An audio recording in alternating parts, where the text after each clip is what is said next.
Hello, everyone. This is the 30th of January. You are in the Gathering Convergence Room, home of the Heal the Earth Initiative. Today is Tuesday, Keeper of the Flame Beacon, and we have Grandmother Gail Thomas with us. Welcome, Gail.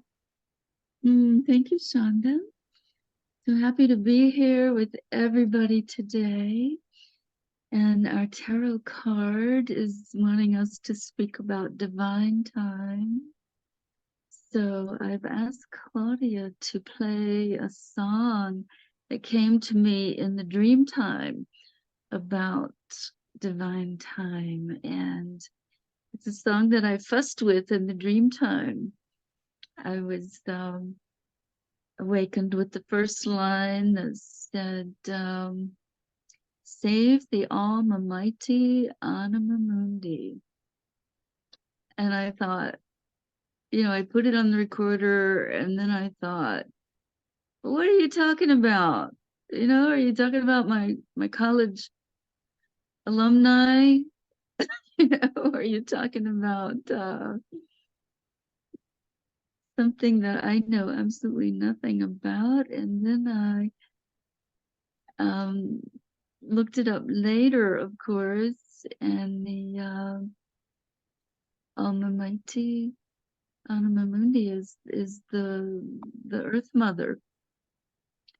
So I had to go back and apologize to the dream time for not knowing. But the song came into being as I hear time and often dream of it. So if you will bring us in with that song, Claudia, that will set our rhythm and our harmony for this sharing today, please. And it was during the eclipse, so you can see the images of the eclipse here in the video.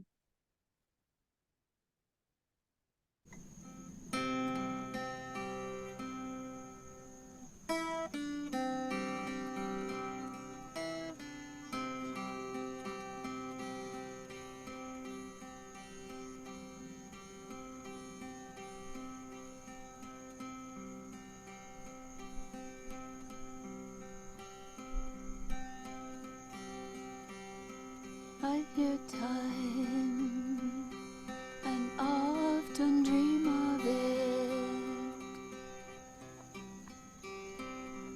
when the moon eclipses the sun, shining together on earth as one,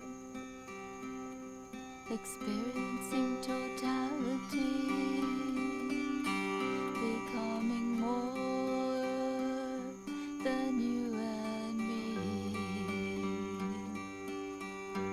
I hear time and often dream of it. Save the almighty alma mater. Save the air and fresh clean water. Our elemental actions come together, restoring balance to the weather. I hear time and often dream of it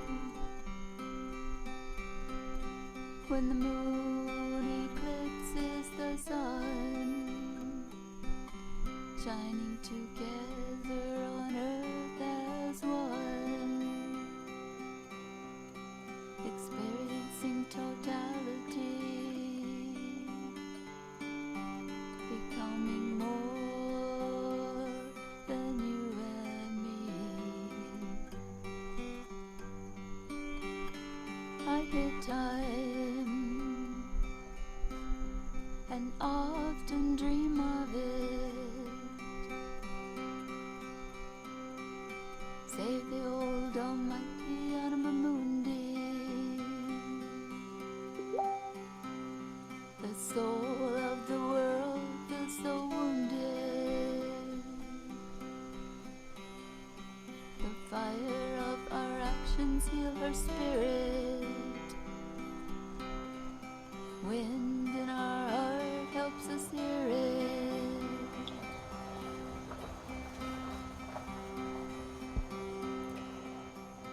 I hear time and often dream of it. When the moon eclipses the sun, shining together on earth as one, experiencing totality, becoming more than you and me. I hear time and often dream of it. Savior Almighty Axis Mundi, reconnect to the ways before the wounding. All four directions come together, spiraling. Knowledge to the world tree. I hear time and often dream of it.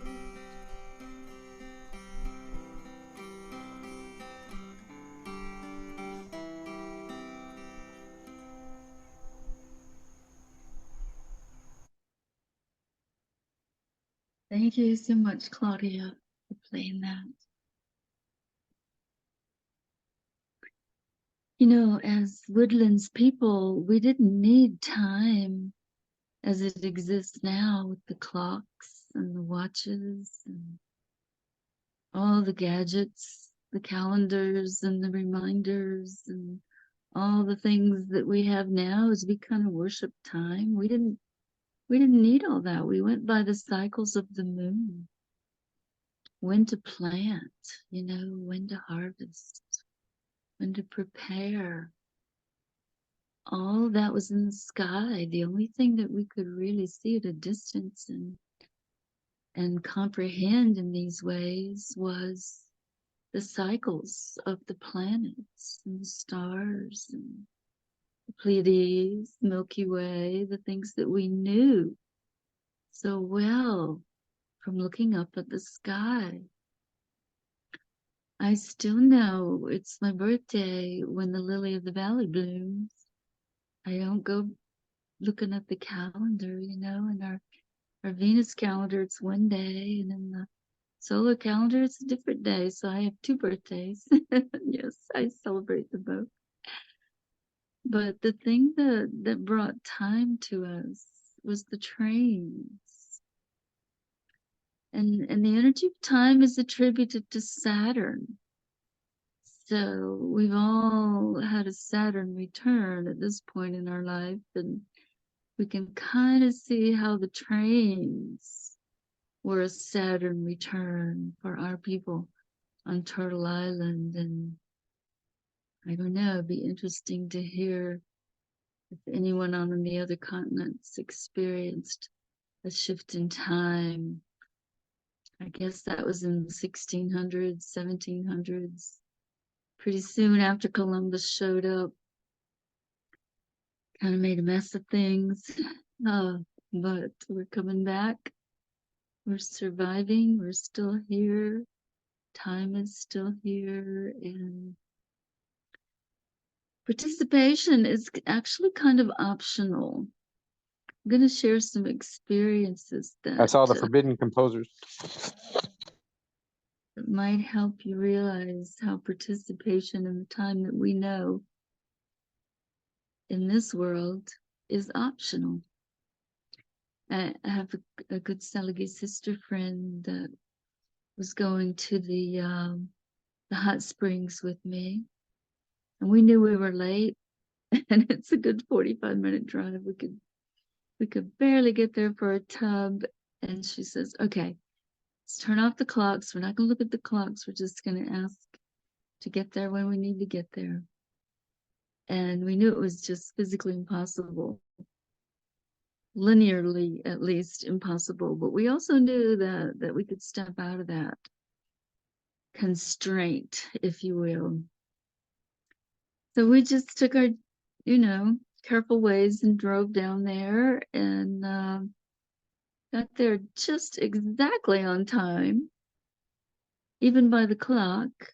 Our tub was ready, and this is a very sacred place that we were going to, one of our most sacred hot springs, natural sites that has miraculously burned down several huge resorts that colonizers built on this sacred land. And finally, they just put the tubs with the water coming in so that people could soak in the sacred hot mineral water. And that hasn't burned yet. It's been there a while. But things have a way of doing that here in our homeland. We had the biggest resort on the whole continent for a while. I think it was the real early 20s, way back then when resorts were just getting built and people were just having leisure time, and had a golf course, and it was built on our land, our sacred land, for the sulfur water. And the same thing, the whole place just went up in flames. So the earth has a way, of clearing what she doesn't need and what we don't really need, and bringing it back to ground level, back to the basics. Just the simplest way of living, which is really what we all need to return to. Ancient times, original instructions. Ancient times coming together with present times. This is what our soul does for us. Our soul speaks to us with all the experiences we've ever had and brings those together with all the times that have ever been. And so we have the infinite and we have the present, and we have balance when we bring things like that together. And we follow the guidance of our soul when we watch for synchronicities, things that are not linear, that could not have been created by men, people, these colonizer ways in the world that we live in now. There are things that just cannot be explained in those ways or done in those ways. And timing is a critical element.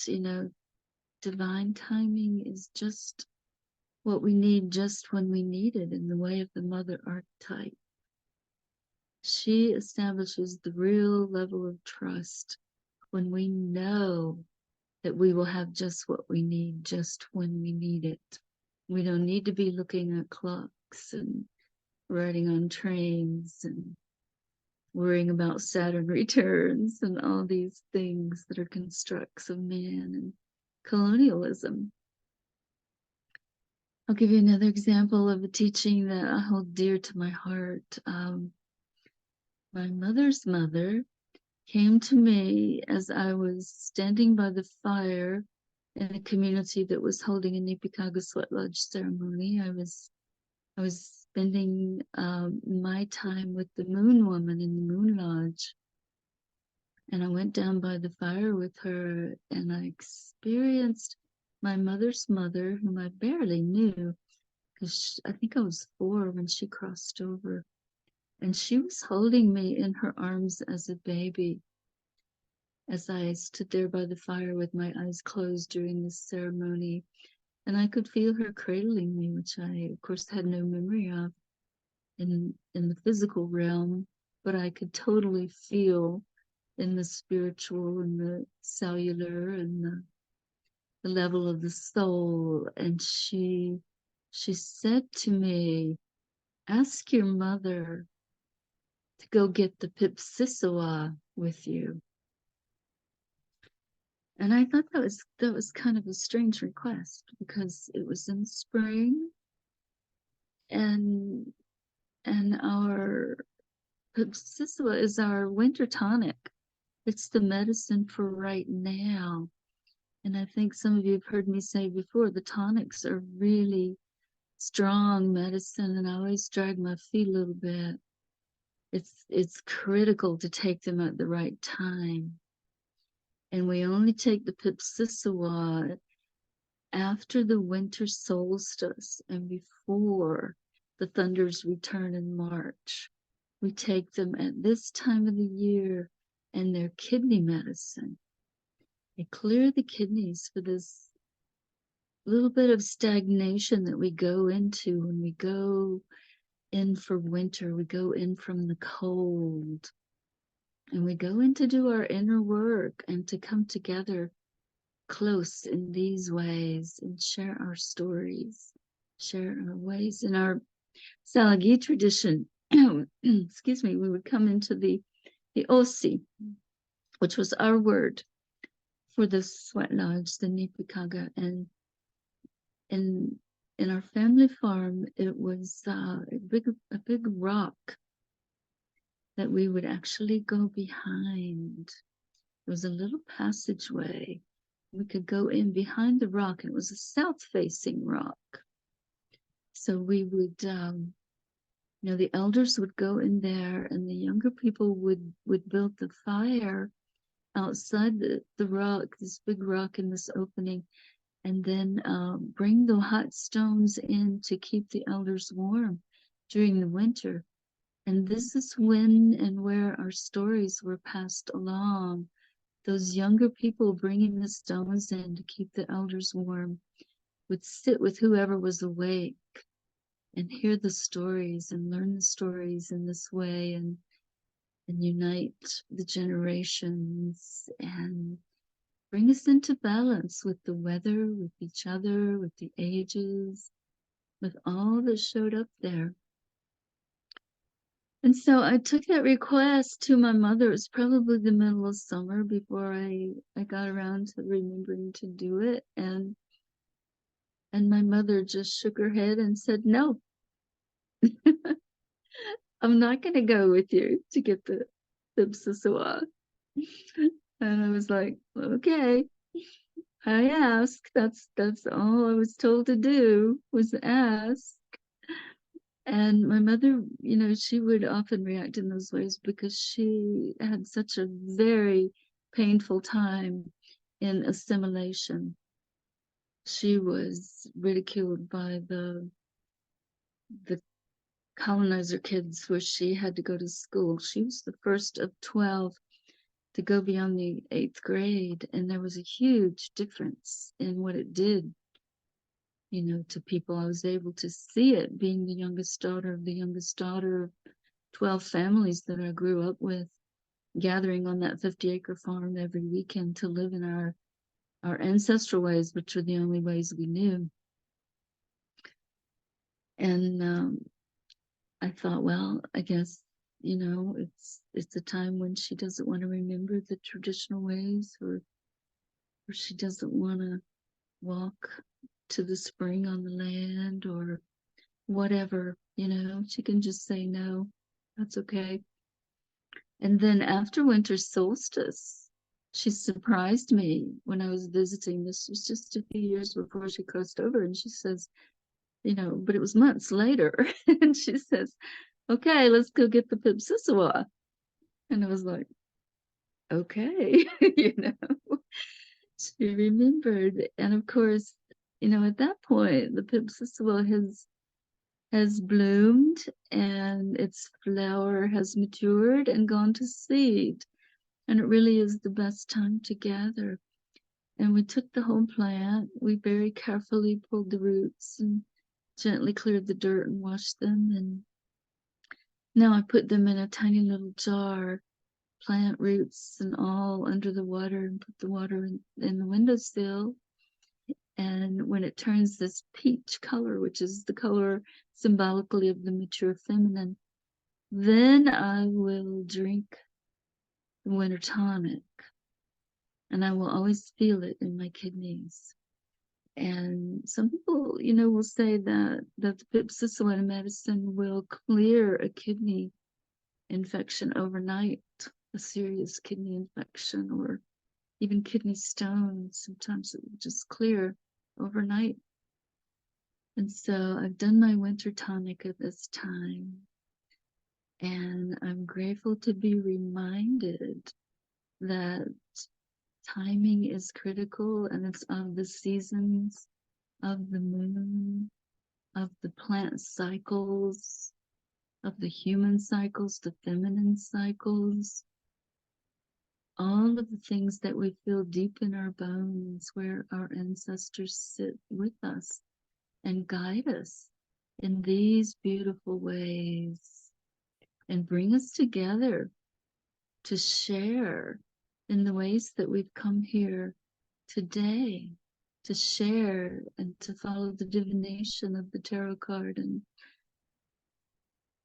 and talk about divine timing. So I've asked my sweet Mayan sister Claudia if she would also share her traditions of time. And the Mayan people is, credited with the calendars, very critical calendar keeping. And Melissa, to answer your question in the chat, the plant that I was speaking of was Pipsissewa, Pippsiswa, also called wintergreen or winter mint. Sometimes it's the only thing that's green after the leaves fall and everything else is brown. It's time to take that medicine when you look at the earth and it's the only thing that's green and it has its seed pod still and it's standing there, easy to recognize, and saying, okay, I'm ready to help you heal. And kidneys, kidneys are the basis for blood pressure, blood sugars, all the pressures in the body. Kidneys are so critical.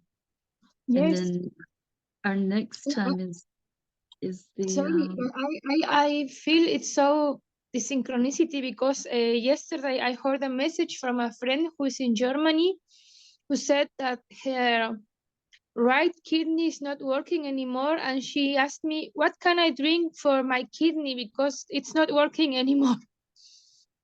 So thank you. ask.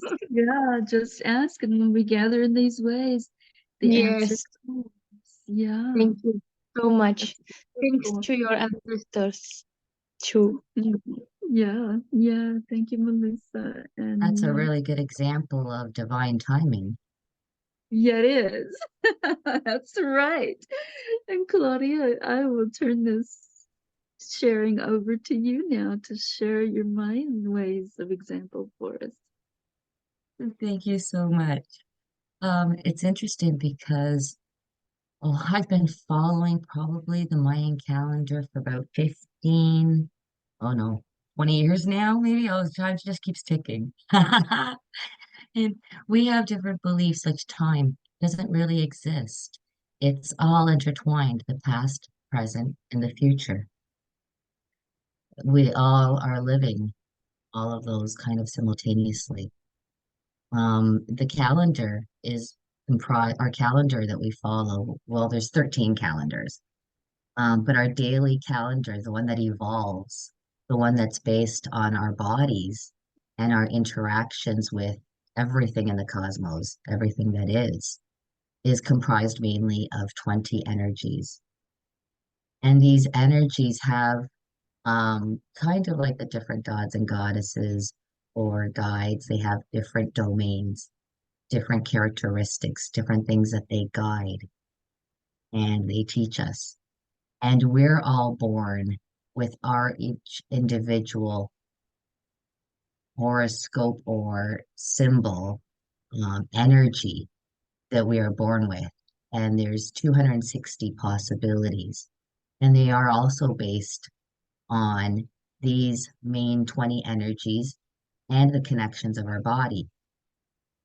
And every day, as the calendar unfolds, It is comprised of, like, for instance, today is five no, hob no. Five, we think of the hand. It's got the five fingers. Five is also the hand that we work with, that we pay with. So it's a day to make offerings. It's a day to put things in balance. It's a day that's going to be of work. So we don't want to necessarily take the easy route on days that are like, say, five. And no, today's energy is wisdom, is knowledge, is about the intellect and what we gather and how we use it. So when I look at today and I look at tomorrow, and I know that these are cyclical, so every time they repeat themselves. So, for instance, if I had to do energy work on releasing something, or I wanted to leave a job, I would probably look on the calendar and see what are those best days, what are the best times that would support what I'm doing and what I'm living. For instance, yesterday was the day of what I would consider under like a blanket category would be pardon and forgiveness. So it was a great day for me to sit there and ask, pardon and forgiveness for any wrong deeds, consciously or unconsciously, that I've done, any wrong deeds, actions, thoughts, words that were consciously or unconsciously done towards me. So it's a good day to work through that kind of energy. And it was a 4, so it's very balanced. And this is how we live our life.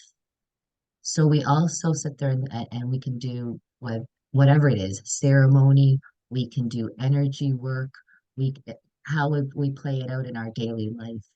When we start projects, when we finish projects, I always go towards the calendar. What energies are supportive? What energies will help the work that I'm doing or the energy that I want to move? We also, again, really do listen to the moon and what it says and how it relates. It's in cycles. Um, if you work with all of these things, I could probably like, I mean, I'm one of these people that shifts.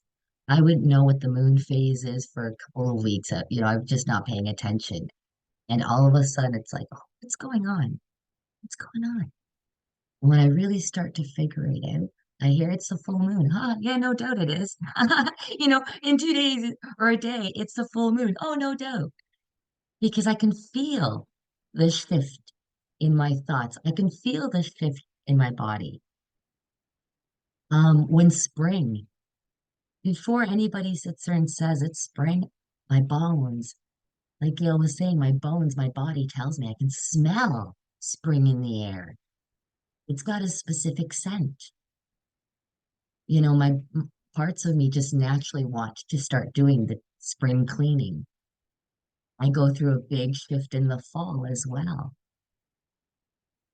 Right? So all of these things, if I was to really just kind of turn everything off, close my windows, and go into that dark space, I could probably over time figure out when it's daylight and nighttime. The energy during the day is so different.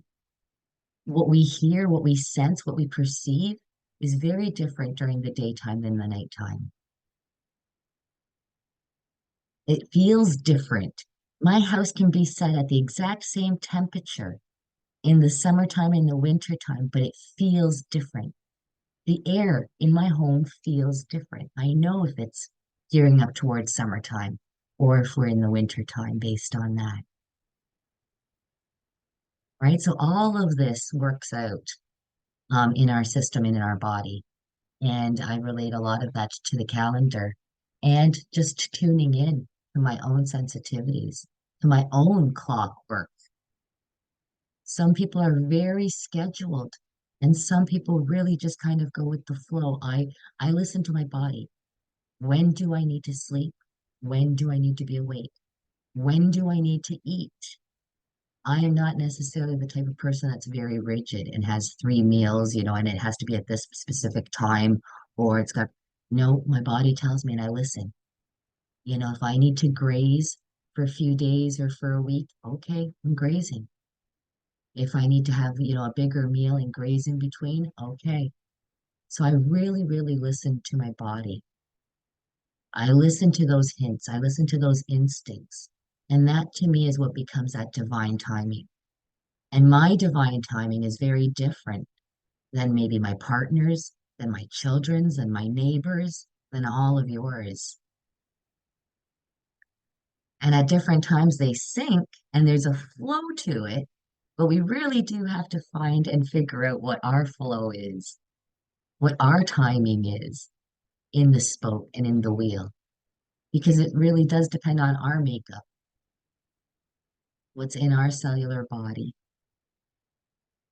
what energy we've come in with, what's our medicine, and how our medicine works with these other medicines, with these other energies is not the same as your medicine and how that'll work.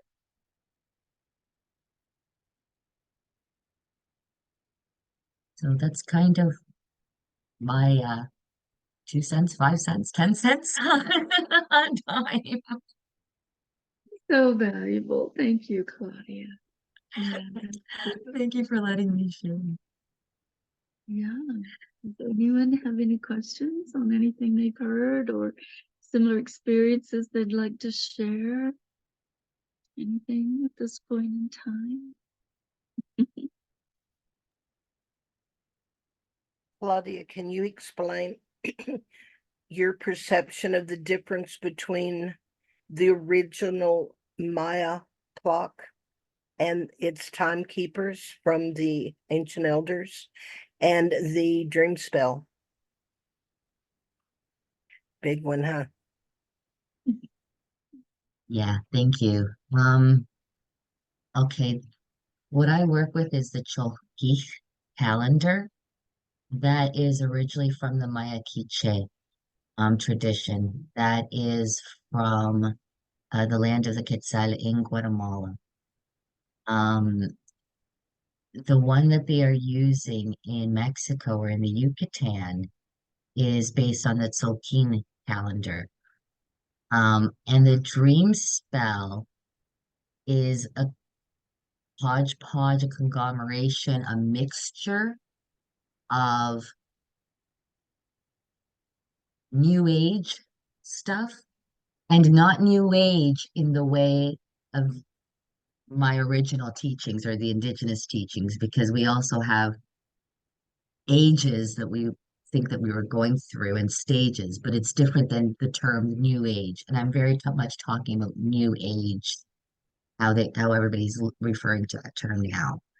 Um, so I feel that it's a hodgepodge between a newer calendar that was taken kind of from the Gregorian Archulkij calendar, and they made the Tzolk'in calendar.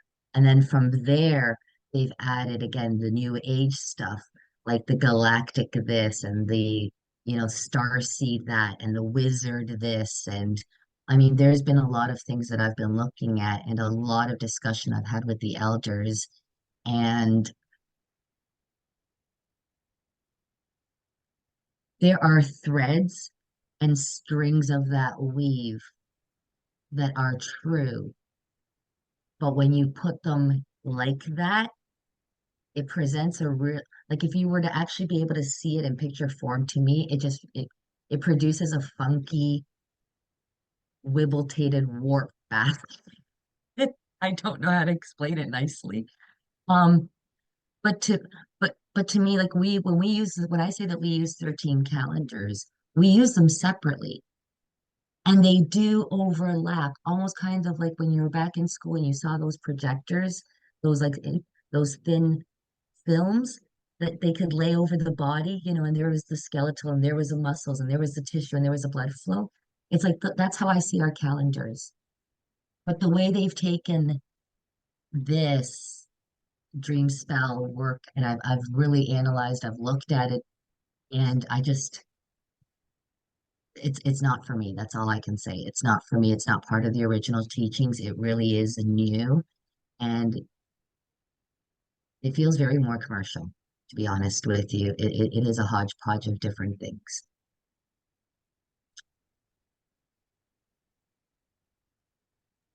Gracias, Claudia. Yeah, good example of the murkiness that's created when there is bypassing. And See, like we could give examples. I mean, if we had time, and after we do this hour, I'd be really happy to pick this up because, for instance, Melissa writes in the chat, I'm a red galactic dragon.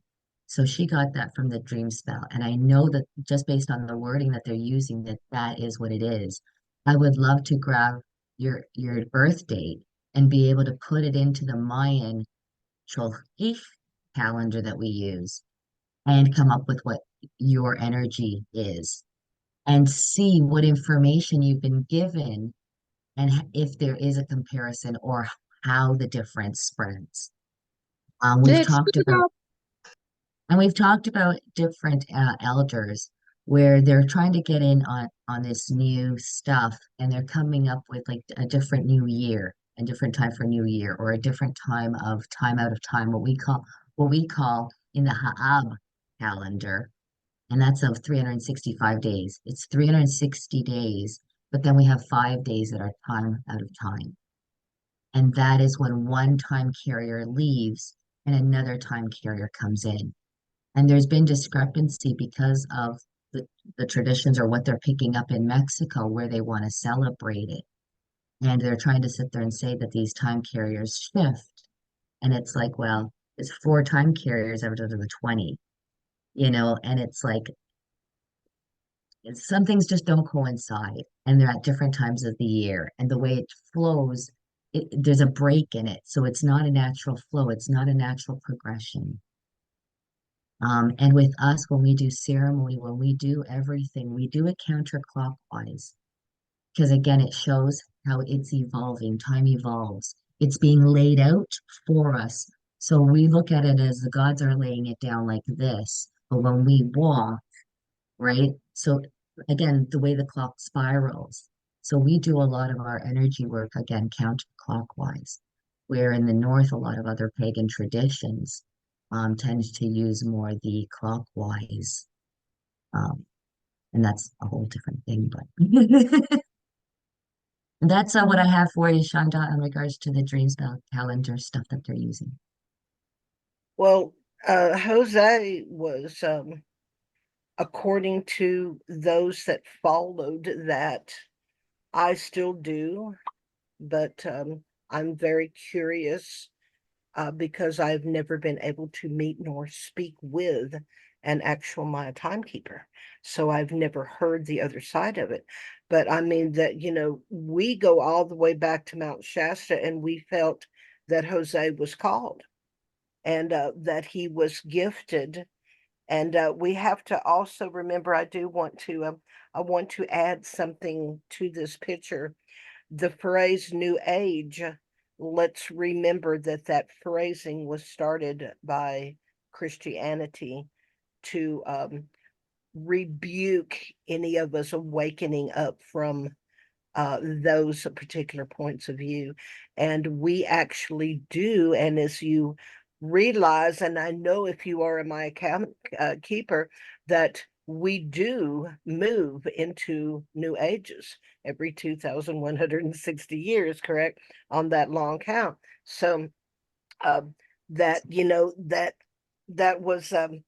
that is a phrasing that was meant to make us all look at kooks, anyone that looked away from the original teachings of the biblical upbringing. So I'm very careful to always bring the other side when we hear the phrase new age, because we are moving into a new age astrologically, and we all know this. But It's very interesting, and I would thank you so much for bringing this. I would love to see what you can actually pull on the charts as far as, because you know, I've known, what I am on the dream spell for many years, and I would love to see the difference in the time.